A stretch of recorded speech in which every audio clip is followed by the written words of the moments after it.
Assalamualaikum warahmatullahi wabarakatuh. Di sini saya Felisa Vega Santiana dengan NPM akhir 114 akan menerangkan mengenai konsep pengungkapan dan standar pelaporan. Pengungkapan adalah penyediaan informasi oleh perusahaan kepada pihak eksternal seperti investor, kreditor, regulator, dan publik untuk mengurangi asimetri informasi antara manajemen atau insider kepada pihak luar atau outsider. Informasi yang diungkapkan bisa bersifat finansial maupun non-finansial. Tujuan dari pengungkapan ini adalah untuk menciptakan transparansi, membantu pengambilan keputusan yang lebih tepat, serta meningkatkan efisiensi pasar modal. Standar pelaporan digunakan adalah SAK di Indonesia dan juga IFRS secara global yang dapat memberikan pedoman agar laporan keuangan itu disusun secara seragam, dapat dibandingkan, dan juga andal serta relevan. Nah, ada dua jenis pengungkapan. Yang pertama adalah mandatory disclosure atau wajib, yang mana itu merupakan informasi yang harus diungkapkan sesuai regulasi, misalnya laporan tahunan dan laporan material, serta voluntary disclosure atau sukarela, yaitu informasi tambahan di luar kewajiban hukum seperti proyeksi, strategi, dan laporan keberlanjutan untuk meningkatkan reputasi dan menurunkan biaya modal. Baik, selanjutnya saya akan menerangkan mengenai tujuan pengungkapan dalam laporan keuangan. Yang pertama adalah memberikan gambaran posisi dan kinerja keuangan perusahaan. Yang kedua adalah membantu prediksi arus kas masa depan. Yang ketiga, menjadi alat akuntabilitas dan manajemen kepada pemegang saham atau stewardship. Yang keempat adalah mengurangi asimetri informasi dan risiko seperti insider trading dan adverse selection. Lalu yang kelima, memastikan kepatuhan terhadap regulasi. Materi berikutnya yaitu prinsip fair disclosure atau pengungkapan yang adil, di mana prinsip ini adalah aturan dasar untuk memastikan semua investor diperlakukan sama dalam mendapatkan informasi penting perusahaan. Tujuan utamanya yaitu menghapus praktik pengungkapan selektif, yaitu saat perusahaan hanya memberikan informasi rahasia kepada analis atau investor besar tertentu sebelum masyarakat umum tahu. Ada beberapa cara penyebaran informasi atau pengungkapan yang dapat dilakukan melalui jalur yang bisa diakses semua orang, seperti siaran pers atau press release melalui media massa, laporan resmi melalui otoritas pasar modal seperti situs Bursa Efek Indonesia, dan juga siaran langsung atau webcast konferensi pers yang terbuka untuk umum. Hal ini dapat meningkatkan kepercayaan masyarakat, terutama investor kecil, karena mereka merasa terlindungi dan memiliki hak akses informasi yang sama dengan investor yang besar.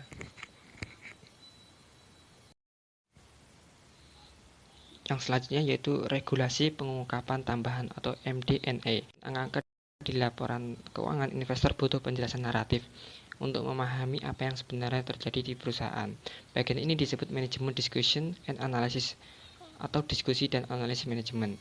Isi utama dari MD&A mencakup 4 area penting, yaitu yang pertama hasil operasi, kedua yaitu likuiditas dan sumber daya modal, ketiga tren dan risiko masa depan, dan yang terakhir kebijakan akuntansi kritis. Pada intinya, MD&A ini membantu investor melihat perusahaan melalui kacamata manajemen untuk memahami risiko dan peluang yang tidak terlihat hanya dari laporan angka-angka saja. Oke, selanjutnya di sini ada pelaksanaan transparansi dan saluran komunikasi, di mana transparansi korporat adalah konsep yang lebih luas dan lebih proaktif daripada sekadar memenuhi kewajiban mengungkapkan minimum. Nah, dasar dari pelaksanaan transparansi yaitu komitmen untuk berkomunikasi secara jujur dan seimbang. Saluran komunikasi yang penting lainnya yaitu interaksi langsung dengan komunitas investasi seperti rapat umum yang pemegang saham atau RUPS, panggilan konferensi analis atau analisis konferensi calls, dan presentasi di konferensi investor atau roadshows. Ya, jadi pelaksanaan transparansi ini pada dasarnya tentang pola pikir juga. Kemudian transparansi dalam pengambilan keputusan strategis. Nah, menerapkan transparansi dalam proses pengambilan keputusan strategis yaitu salah satu tingkatan tertinggi dari komitmen sebuah perusahaan terhadap tata kelola yang baik.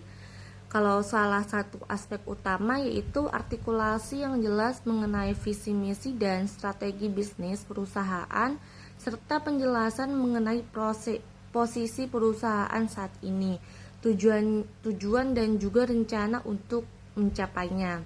Nah, aspek penting lainnya yaitu transparansi mengenal proses alokasi modal, termasuk prioritas pertumbuhan organik, akuisisi, pembakaran dividen, atau pembelian kembali saham, serta penjelasan kerangka kerja atau kriteria yang digunakan dalam pengambilan keputusan. Baik, di sini saya akan menjelaskan tentang saluran komunikasi dengan stakeholders atau rapat umum pemegang saham. Nah, RUPS adalah forum formal tertinggi di mana pemegang saham ini dapat menjalankan hak-hak mereka untuk berinteraksi secara langsung dengan Dewan Komisaris dan Direksi dan meminta pertanggungjawaban dari mereka. Nah, RUPS sendiri ini memiliki beberapa fungsi komunikasi dan tata kelola yang krusial. Yang pertama adalah forum untuk pengambilan keputusan, yang kedua adalah menyediakan kesempatan langkah bagi pemegang saham. Nah, selain itu, RUPS ini perusahaan modern menggunakan berbagai saluran lain untuk berkomunikasi dengan pemangku kepentingan. Nah, saluran-saluran tersebut itu ada 4. Yang pertama adalah laporan terintegrasi dan keberlanjutan. Yang kedua adalah panggilan konferensi dan webcast. Yang ketiga adalah situs web perusahaan. Dan yang keempat, keterlibatan langsung dari direct engagement. Baik, selanjutnya adalah peran teknologi dalam peningkatan transparansi. Yang pertama, internet dan platform digital ini telah mendemokrasikan akses terhadap informasi. Yang kedua, teknologi analitik data canggih telah memperdayakan investor dan pihak ketiga untuk melihat melalui pengungkapan perusahaan dengan cara yang lebih mendalam. Yang ketiga adalah teknologi-teknologi yang sedang berkembang seperti blockchain dan kecerdasan buatan atau AI ini memiliki potensi untuk mendorong transparansi ke tingkat selanjutnya. Selanjutnya, peran dan komponen pengendalian internal. Kerangka kerja yang paling luas digunakan di seluruh dunia untuk hal ini dikembangkan oleh Joso. Kerangka Joso ini mendefinisikan pengendalian internal sebagai proses yang dirancang untuk memberikan keyakinan memadai dalam mencapai 3 kategori tujuan utama. Yang pertama, efektivitas dan efisiensi operasional. Ini mencakup sasaran kinerja, profitabilitas, serta pengamanan aset perusahaan. Kedua, keandalan pelaporan keuangan, yaitu memastikan penyusunan laporan keuangan yang andal baik untuk pihak internal maupun eksternal. Lalu yang ketiga, kepatuhan, yaitu memastikan ketaatan perusahaan terhadap hukum dan peraturan yang berlaku. Lalu peran pengendalian internal adalah untuk membantu organisasi mencapai tujuannya sambil mengelola risiko secara efektif. Ini bukan hanya tentang mencegah hal-hal buruk terjadi, tetapi juga tentang memungkinkan hal-hal baik terjadi dengan cara yang terkendali dan dapat diandalkan. Selanjutnya, komponen pertama adalah lingkungan pengendalian. Lingkungan pengendalian adalah fondasi dasar dari seluruh sistem pengendalian internal di sebuah organisasi. Peran utamanya adalah menetapkan nada di puncak yang membentuk budaya integritas serta memengaruhi kesadaran dan perilaku etis seluruh karyawan. Menurut kerangka Joso, lingkungan pengendalian yang efektif dibangun di atas 5 prinsip utama. Prinsip pertama, integritas dan nilai etika. Prinsip kedua, pengawasan dewan direksi. Prinsip ketiga, struktur dan tanggung jawab. Prinsip keempat, kompetensi karyawan. Dan yang terakhir, akuntabilitas. Selanjutnya, aktivitas pengendalian. Ini adalah tindakan-tindakan spesifik yang ditetapkan melalui kebijakan dan prosedur untuk memastikan bahwa arahan manajemen dalam memitigasi risiko benar-benar dilaksanakan. Aktivitas ini dapat bersifat preventif atau mencegah kesalahan, atau detektif yang menemukan kesalahan setelah terjadi. Adapun 3 prinsip utama dalam aktivitas pengendalian meliputi pemilihan aktivitas pengendalian, yang kedua pengendalian umum atas teknologi, dan yang terakhir penerapan melalui kebijakan dan prosedur. Selanjutnya akan dijelaskan oleh rekan saya. Halo teman-teman, perkenalkan nama aku Vila Wahidatul Firdaus dengan NPM 240130100086. Di sini aku akan menjelaskan tentang pemantauan atau monitoring dan juga informasi atau komunikasi. Ada dua komponen terakhir dalam COSO, yaitu kegiatan, pemantauan, serta informasi dan komunikasi. Itu bekerja bersama untuk memastikan bahwa sistem pengendalian internal itu tetap relevan, efektif dari waktu ke waktu, dan dipahami di seluruh organisasi. Sistem pengendalian internal itu bukanlah sesuatu yang statis. Ia harus beradaptasi dengan perubahan dalam tujuan risiko dan lingkungan bisnis. Jadi kegiatan pemantauan atau monitoring activities, pemantauan itu adalah proses evaluasi yang berkelanjutan dan evaluasi terpisah atau kombinasi dari keduanya yang digunakan untuk memastikan apakah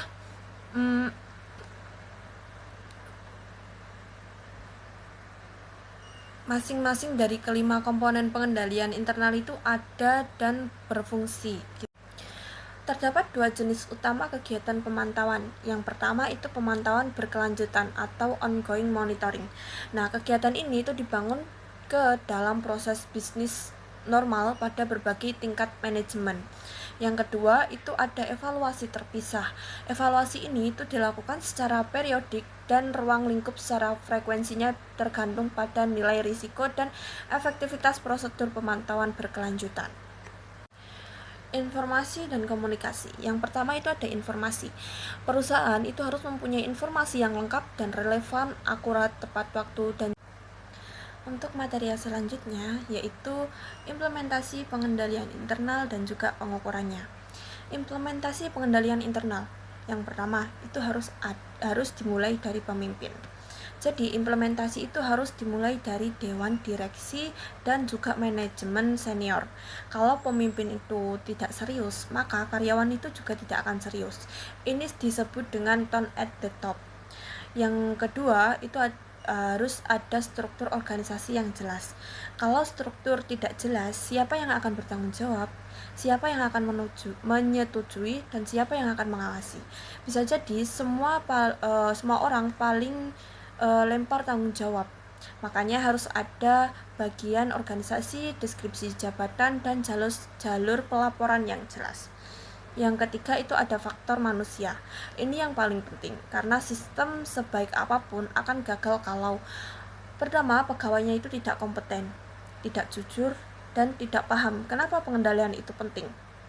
Maka perusahaan itu harus merekrut orang yang tepat, memberi pelatihan dan juga menanamkan integritas. Dan yang kedua itu ada pengukuran pengendalian internal. Setelah sistem dijalankan, tidak boleh dibiarkan begitu saja.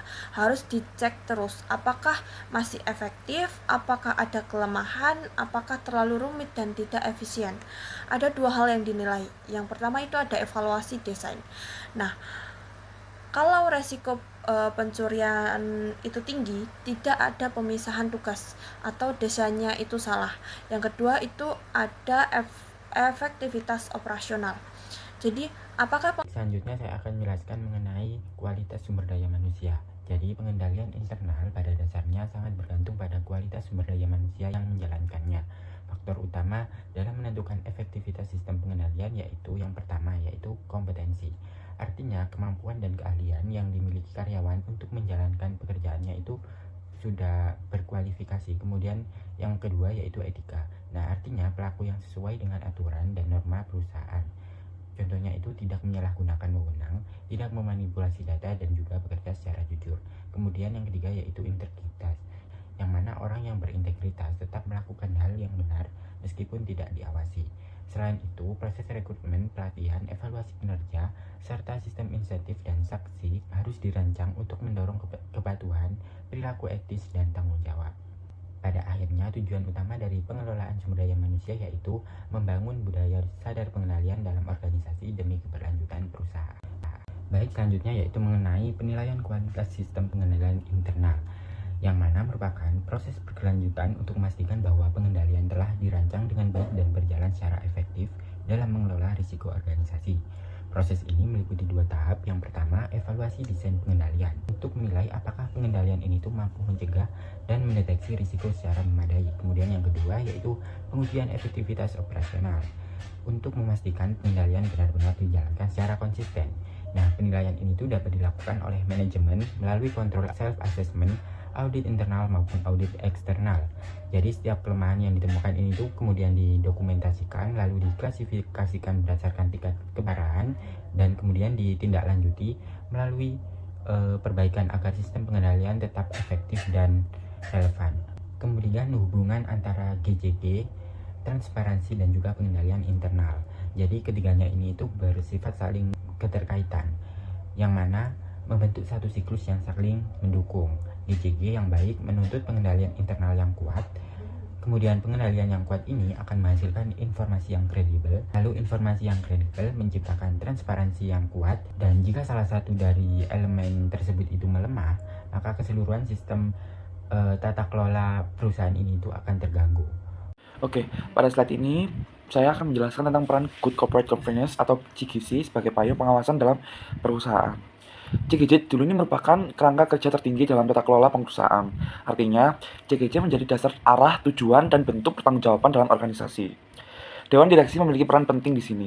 Mereka tidak terlibat langsung dalam kegiatan operasional sehari-hari, tapi mereka bertanggung jawab untuk memastikan bahwa sistem pengendaliannya internal itu bersifat transparansi berjalannya dengan baik. Selain itu, CGC juga menciptakan yang disebut sebagai tone at the top, yaitu sikap dan komitmen pemimpin terhadap integritas dan akuntabilitas. Jika pemimpin menunjukkan komitmen yang kuat terhadap etika dan keterbukaan, maka budaya tersebut akan menular ke seluruh organisasinya. Jadi, CGC ini bukan hanya sebagai aturan yang... Oke, pada slide kali ini saya akan menjelaskan tentang transparansi sebagai indikator kualitas CGC. Jadi kita bisa melihat transparansi sebagai indikator kualitas CGC di sini. Transparansi sering digunakan oleh investor dan pihak eksternal untuk menilai apakah kelola perusahaan tersebut itu baik atau tidak. Logikanya, perusahaan dengan tata kelola yang kuat itu tidak akan takut untuk membuka informasi secara jujur dan jelas, ya kan? Nah, ciri perusahaan yang memiliki transparansi yang baik antara lain yaitu dia bisa mengungkapkan informasi yang lengkap, laporan keuangannya yang mudah dipahami. Lalu yang ketiga, penjelasan risiko dan strategi yang terbuka, serta ketepatan waktu untuk menyampaikan informasi.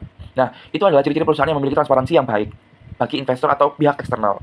Sebaliknya, jika perusahaan kurang transparan, hal tersebut bisa menjadi red flag atau tanda bahaya bagi investor. Karena apa? Karena dapat menimbulkan kecurigaan adanya masalah di dalam perusahaan. Kita kan sebagai investor tidak tahu apakah perusahaan itu terjadi fraud atau terjadi kegagalan atau terjadi manipulasi data, kan kita nggak tahu. Jadi, kita sebagai investor harus mencari perusahaan yang memiliki transparan baik, antara lain yaitu tadi mengungkapkan informasi yang lengkap, laporan keuangannya mudah, penjelasan risiko dan strategi terbuka. Seperti itu. Lalu di slide ini saya akan menjelaskan mengenai pengendalian internal sebagai mekanisme operasional CGC.